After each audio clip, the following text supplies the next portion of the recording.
দর্শক, গুলিস্তান জিরো পয়েন্টে আছেন বিশেষ প্রতিনিধি আহমেদ সারোয়ার। সরাসরি কথা বলছি তার সাথে। সারোয়ার, গুলিস্তান এলাকার পরিস্থিতি জানাবেন।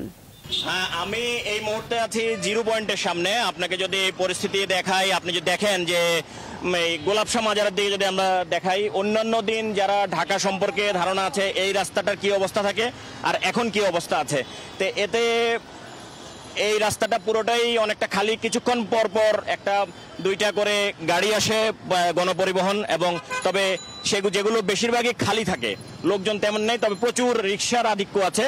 আর এই অবস্থা থেকে আমি যদি একটু ডান দিকে আপনাকে সচিবালয়ের অবস্থা দেখাই, এই সচিবালয়ের অবস্থা যদি আপনি দেখেন, দেখবেন যে এই রাস্তাটাও যেরকম ভিড় থাকে আজকে অনেকটা কম। তবে সচিবালয়ে লোকজন ঢোকা বের হওয়ার যে বিষয়টাও কম, তবে সচিবালয়ের লোকের উপস্থিতি কেমন আছে সেটা আসলে বলা যাবে না, কারণ বিভিন্ন সময়ে সচিবালয় এইসব সময়ে অনেকে অফিসের সময়ের আগেও চলে আসে, অনেকে অফিসের গাড়ি ব্যবহার না করেও আসে।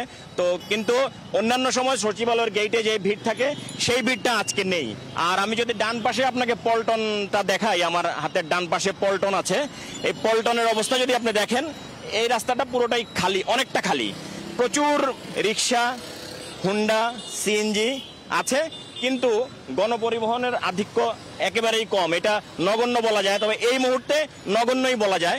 এবং বেলা বাড়ার সাথে সাথে, অর্থাৎ আরো সময় পরে কি অবস্থা হবে সেটা আসলে বোঝার কোনো উপায় নেই এই মুহূর্তে। তবে অন্যান্য সময়ের চেয়ে একেবারে অনেকটা যে খালি ফাঁকা, অন্তত এই এলাকার তুলনায় অন্যান্য সময় যেরকম ভিড় থাকে তার যে অন্তত অনেক কম ভিড়, সেটা বলাই যায়। ধন্যবাদ সারোয়ার।